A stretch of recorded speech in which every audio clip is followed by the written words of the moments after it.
नमस्कार, यह है डेली करंट अफेयर शो और मैं राजीव शर्मा आपके साथ आज 29 मार्च 2022 के इंपोर्टेंट करंट अफेयर क्वेश्चन के साथ।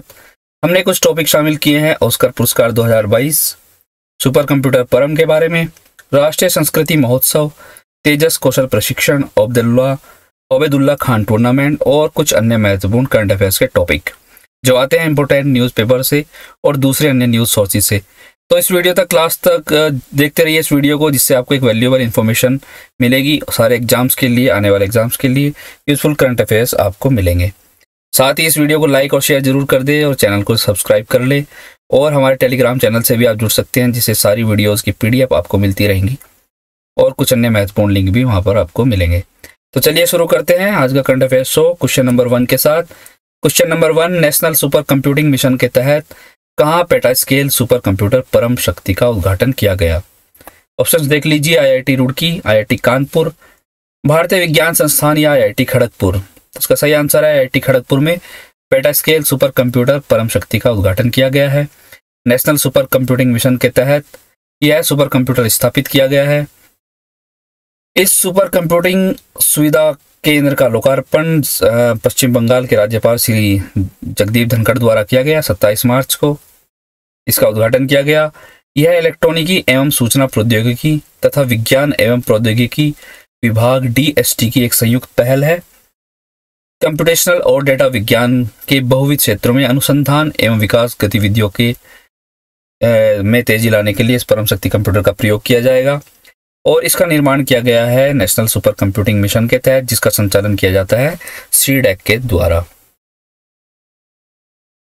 नेक्स्ट क्वेश्चन देखते हैं। क्वेश्चन नंबर 2, राष्ट्रीय संस्कृति महोत्सव 2022 के रंगारंग सांस्कृतिक कार्यक्रम का दूसरा चरण कहाँ आयोजित किया गया?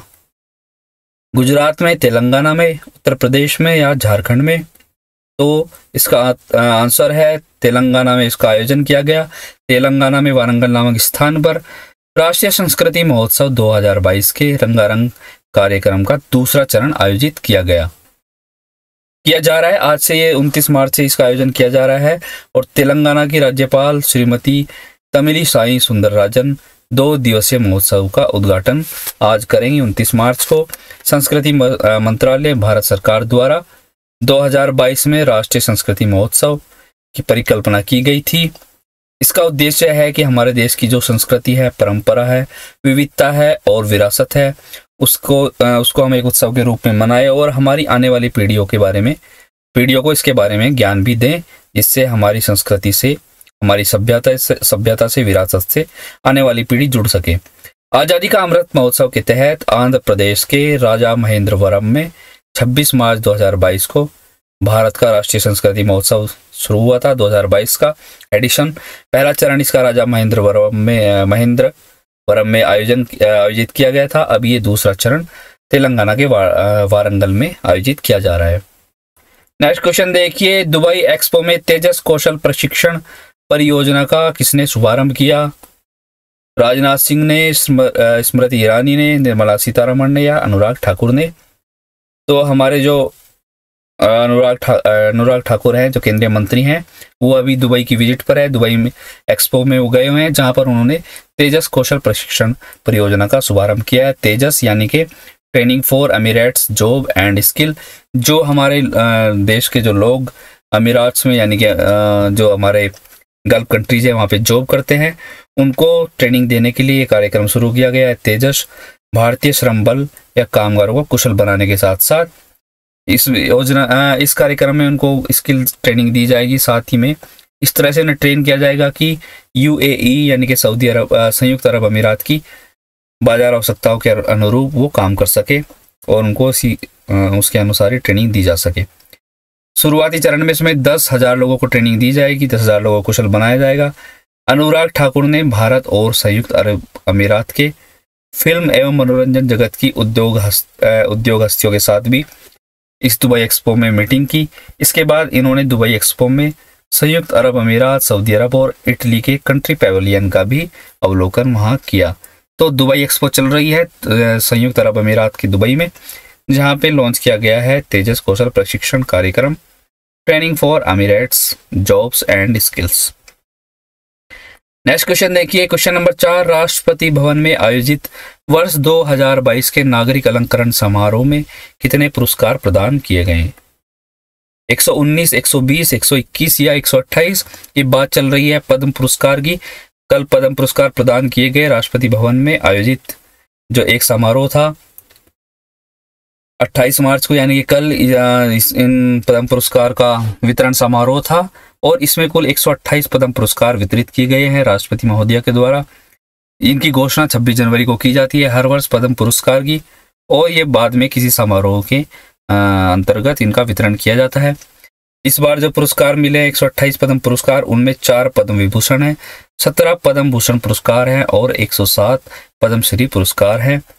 इन पुरस्कार इस बार जो पुरस्कृत हैं उनमें जो हमारे जिनको पुरस्कार इस बार दिए गए हैं पद्म भूषण पुरस्कार, उनमें 34 महिलाएं इस बार हैं और साथ ही इसमें कुछ विदेशी हैं, एनआरआई हैं, पीओआई हैं, ओआईसी हैं, जो कुल मिला के 10 लोग हैं। और इसके अलावा इसमें 13 लोगों को मरणोपरांत पद्म पुरस्कार दिए गए हैं, जिसमें श्री कल्याण सिंह का एक नाम शामिल है जो उत्तर प्रदेश के पूर्व मुख्यमंत्री थे। इसकी पूरी लिस्ट मिलेगी आपको, जो पद्म पुरस्कार हैं उसके विजेताओं की पूरी लिस्ट मिलेगी आपको हमारे टेलीग्राम ग्रुप पर दिए गए लिंक से आप उसमें जुड़ सकते हैं। नेक्स्ट क्वेश्चन देखिए, क्वेश्चन नंबर 5, किसके द्वारा कार्बन प्रग्रहण, कैप्चर, उपयोग और भंडारण पर एक कार्यशाला का आयोजन किया जाएगा? पर्यावरण मंत्रालय के द्वारा, संस्कृति मंत्रालय के द्वारा, शिक्षा मंत्रालय के द्वारा या नीति आयोग के द्वारा? तो नीति आयोग के द्वारा 30 मार्च को ये कार्बन प्रग्रहण, उपयोग और भंडारण पर एक कार्यशाला का आयोजन किया जाएगा। इसका उद्घाटन करेंगे नीति आयोग के उपाध्यक्ष डॉक्टर राजीव कुमार और इसके सदस्य डॉक्टर वीके सारस्वत, साथ ही इसके सीईओ श्री अमिताभ कांत और कुछ प्रमुख अधिकारी। CCSU जीरो कार्बन अर्थव्यवस्था में तत्काल परिवर्तन करने वाली एक महत्वपूर्ण जरूरत है। CCSU यानी कि कार्बन प्रग्रहण, उपयोग और भंडारण, इसका इंग्लिश में शॉर्ट फॉर्म है CCSU। भारतीय सरकार ने 2070 तक नेट जीरो कार्बन उत्सर्जन का लक्ष्य रखा है, उसी को ध्यान में रखते हुए ये कार्यशाला आयोजित की गई थी। इसमें इस बात पर चर्चा की जाएगी कि हमारे इस नेट जीरो कार्बन उत्सर्जन का जो लक्ष्य है उसको अर्थव्यवस्था में किस प्रकार परिवर्तन लाके अचीव किया जाए, किस तरह से उसको हासिल किया जाए। इसी उद्देश्य से इसमें सहायक कार्बन प्रग्रहण के महत्व को भी इस कार्यशाला में दर्शाया गया कि इसका क्या महत्व है और किस तरह से ये नेट जीरो कार्बन उत्सर्जन का लक्ष्य हासिल करने में मदद करेगा। नेक्स्ट क्वेश्चन देखिए, भारत और किस देश के मध्य व्यापक आर्थिक भागीदारी समझौते का अनावरण किया गया? CEPA का अनावरण किस देश और भारत के मध्य किया गया है? चीन और भारत या सऊदी अरब और भारत या फिर संयुक्त अरब अमीरात और भारत या रूस और भारत? तो UAE के साथ यह समझौता किया गया है, आर्थिक भागीदारी समझौता, comprehensive economic partnership agreement CEPA, जिसकी शॉर्ट फॉर्म है। केंद्रीय वाणिज्य और उद्योग मंत्री श्री पीयूष गोयल ने UAE में यानी कि संयुक्त अरब अमीरात में अपनी यात्रा के दौरान कल 28 मार्च को इस समझौते का अनावरण किया। एक प्रेस कॉन्फ्रेंस के दौरान उन्होंने इस समझौते का अनावरण किया। श्री गोयल दुबई में 28 मार्च 2022 को आयोजित होने वाली इन्वेस्टोपिया समिट और 29 मार्च 2022 को वर्ल्ड गवर्नमेंट समिट में भाग लेने के लिए गए हुए हैं वहाँ संयुक्त अरब अमीरात में। CEPA यानी कम्प्रीहेंसिव इकोनॉमिक पार्टनरशिप एग्रीमेंट दोनों देशों के बीच व्यापार को प्रोत्साहित करेगा और इसको सुधारने में एक संस्थागत तंत्र प्रदान करेगा। भारत और UAE के बीच अगर व्यापार की बात करें तो 1970 के दशक में जहां इन दोनों देशों के बीच 18 करोड़ डॉलर का व्यापार था प्रति वर्ष, अब वो बढ़कर 19-20 में 60 अरब डॉलर हो गया है, यानी कि लगभग 4.5 लाख करोड़ रुपए।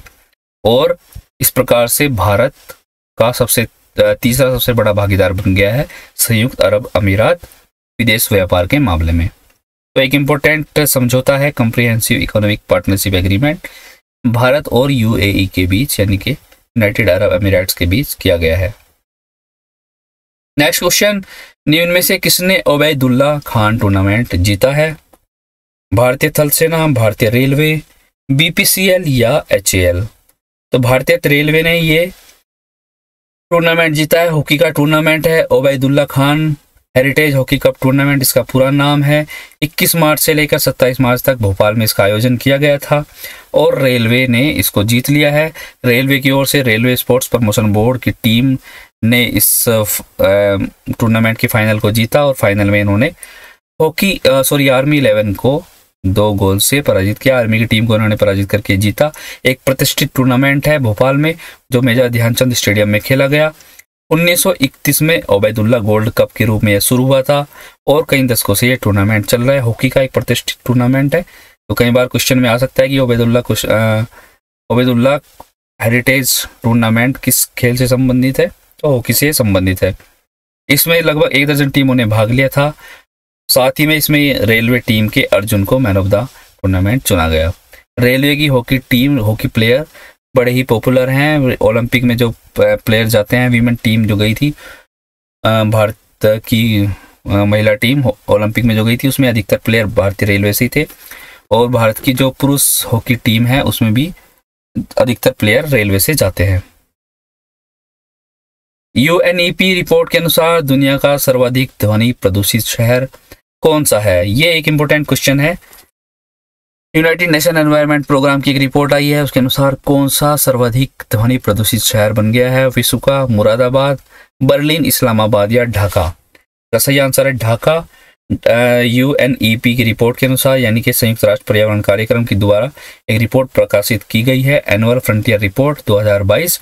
इसके अनुसार बांग्लादेश की जो राजधानी है ढाका, वह विश्व स्तर पर सबसे अधिक ध्वनि प्रदूषित शहर है और इस शहर में 2021 में ध्वनि स्तर 119 डेसिबल तक पहुंच गया था। यहाँ पे ध्वनि स्तर, और जो इसकी लिमिट होती है 70 डेसिबल की, उससे बहुत अधिक है। WHO द्वारा ध्वनि प्रदूषण की या ध्वनि की जो अधिकतम सीमा है वो 70 डेसिबल तय है, जबकि आवासीय क्षेत्रों में तो ये 55 डेसिबल है। अगर ट्रैफिक वाले रीजन्स में देखें हम, जो ट्रैफिक वाले क्षेत्र है, वहाँ पर 70 तक निर्धारित की गई है, लेकिन यहाँ पर 119 डेसिबल रिकॉर्ड किया गया। इसके साथ ही उत्तर प्रदेश का मुरादाबाद 114 डेसिबल ध्वनि प्रदूषण के साथ दूसरे स्थान पर आया है और तीसरे स्थान पर इसमें है पाकिस्तान की राजधानी इस्लामाबाद, जहाँ पे ध्वनि प्रदूषण का स्तर रहा 105 डेसिबल। साथ ही इस सूची में भारत के 4 अन्य सबसे प्रदूषित शहर की बात करें तो वो हैं कोलकाता, आसनसोल, जयपुर और दिल्ली, जिनका ध्वनि प्रदूषण स्तर 80 डेसिबल से ऊपर ही है और लिमिट है इसकी 70 डेसिबल। इसमें दुनिया के 61 शहरों को स्थान दिया गया है इस रिपोर्ट में, जिसमें 13 शहर दक्षिण एशिया से ही आते हैं जो सबसे प्रदूषित है, ध्वनि प्रदूषित, और इनमें भी 5 तो भारत के ही हैं। 5 शहर भारत के शामिल किए गए हैं और टॉप के जो 13 शहर हैं उसमें दक्षिण एशिया के, और कुल 61 शहरों में 13 शहर दक्षिण एशिया से हैं। UNEP, United Nation Environment Programme, जिसका मुख्यालय है नैरोबी में, केन्या आता है अफ्रीका महाद्वीप में, और यूएनईपी के प्रमुख हैं अभी इंगर एंडरसन। तो एक इंपॉर्टेंट फैक्ट है, ये इंपॉर्टेंट रिपोर्ट है। नेक्स्ट क्वेश्चन देखिए, हाल ही में घोषित ऑस्कर पुरस्कार 2022 में किसे सर्वश्रेष्ठ अभिनेता का पुरस्कार मिला है? ऑप्शन देख लीजिए, Tom Cruise, Will Smith, Troy Kotsur और डेनियल दुरंत। तो ये तो अभी बड़ा वायरल चल रहा है इसका वीडियो। विल स्मिथ ने जो यहाँ का एंकर था उसके साथ कुछ असभ्य व्यवहार किया, उनको एक थप्पड़ मार दिया, उसी से इनकी वीडियो वायरल हो गई है और ऑस्कर की हिस्ट्री में पहली बार हुआ है। लेकिन विल स्मिथ को ही इसमें बेस्ट एक्टर का अवार्ड भी दिया गया। ऑप्शन बी इसका करेक्ट आंसर है। 94वां ऑस्कर पुरस्कार थे 2022 में, जिनकी घोषणा की गई है। 1 जनवरी से 31 जनवरी 2021 के बीच रिलीज हुई फिल्मों को इसमें सम्मान दिया जाता है, पुरस्कार दिए जाते हैं। और इस बार की बेस्ट फिल्म रही है नेटफ्लिक्स की the power of the dog, जिसे 12 नॉमिनेशन मिले थे और साथ में इसमें सर्वश्रेष्ठ अभिनेता है विल स्मिथ, जो किंग रिचर्ड मूवी के लिए, जिनको ये सर्वश्रेष्ठ अभिनेता का पुरस्कार दिया गया है। मुख्य भूमिका में सर्वश्रेष्ठ अभिनेत्री जेसिका चेस्टन है। द आइज ऑफ टैमी फे के लिए इनको ये सर्वश्रेष्ठ अभिनेत्री का पुरस्कार दिया गया है। देखिए दूसरे पुरस्कार हैं जो इसमें दिए गए हैं, कुछ इंपॉर्टेंट पुरस्कार। सर्वश्रेष्ठ चित्र यानी कि बेस्ट मूवी है CODA, जिसको बेस्ट मूवी दिया गया है। सर्वश्रेष्ठ अंतर्राष्ट्रीय feature film drive my car को मिला है और सर्वश्रेष्ठ निर्देशन जेन कैंपियन को मिला है the power of the dog के लिए। इसके अलावा ये कुछ अन्य पुरस्कार भी इसमें मिले हैं, जैसे सर्वश्रेष्ठ भूमिका में, सहायक भूमिका में सर्वश्रेष्ठ अभिनेत्री, एरियाना देबोस वेस्ट साइड स्टोरी के लिए। सहायक भूमिका में सर्वश्रेष्ठ अभिनेता ट्रॉय कोत्सुर, सीओडीओ के लिए ही मिला है, ये भी कोड़ा इसका नाम है मूवी का। सर्वश्रेष्ठ एनिमेटेड फीचर फिल्म मिली है एनकेंटो, और सर्वश्रेष्ठ फिल्म संपादन डूने नहीं, ये ड्यून है, ड्यून के लिए मिला है सर्वश्रेष्ठ फिल्म संपादन पुरस्कार जो है वो ड्यून मूवी को मिला है। कुछ अन्य पुरस्कार भी दिए जाते हैं, लगभग 23 कैटेगरी में इसमें अवार्ड दिए जाते हैं, जिसकी पूरी लिस्ट आपको मिलेगी हमारे टेलीग्राम चैनल पर, और उस लिंक हमने टेलीग्राम चैनल का दिया है, वहां से आप ज्वाइन कर लेंगे तो सारी अवार्ड लिस्ट उस करके आपको वहां पे मिल जाएगी। नेक्स्ट क्वेश्चन देखिए, क्वेश्चन नंबर 10, मुंबई अपतटीय सुरक्षा अभ्यास प्रस्थान किसके द्वारा आयोजित किया गया? भारतीय तटरक्षक बल के द्वारा, भारतीय थल सेना के द्वारा, भारतीय नौसेना के द्वारा या मुंबई पुलिस के द्वारा? इसका सही आंसर है भारतीय नौसेना के द्वारा मुंबई अपतटीय सुरक्षा अभ्यास प्रस्थान जिसका नाम था, ये आयोजित किया गया, और इसमें भारतीय नौसेना की पश्चिमी कमान शामिल थी इस अभ्यास को आयोजित करने में। इसके साथ ही इसमें भारतीय वायुसेना, तटरक्षक बल, ONGC, Mumbai port trust, Jawaharlal Nehru port trust, सीमा शुल्क, राज्य मत्स्य विभाग और व्यापारिक समुद्री विभाग, और साथ ही समुद्री पुलिस भी भागीदार थी। इन सब ने मिलकर ये एक्सरसाइज की है प्रस्थान अपतटीय सुरक्षा अभ्यास, यानी कि प्रस्थान ऑफशोर सिक्योरिटी एक्सरसाइज। यह अभ्यास मुंबई के पश्चिम में लगभग 38 नॉटिकल माइल स्थित ओएनजीसी के B193 प्लेटफॉर्म पर आयोजित किया गया था। ओएनजीसी जो समुद्र में तेल खनन का कार्य करती है, उसका एक प्लेटफॉर्म है लगभग 38 नॉटिकल माइल दूर मुंबई के पश्चिम में, यानी कि समुद्र के अंदर, वहां पर इसका अभ्यास किया गया था।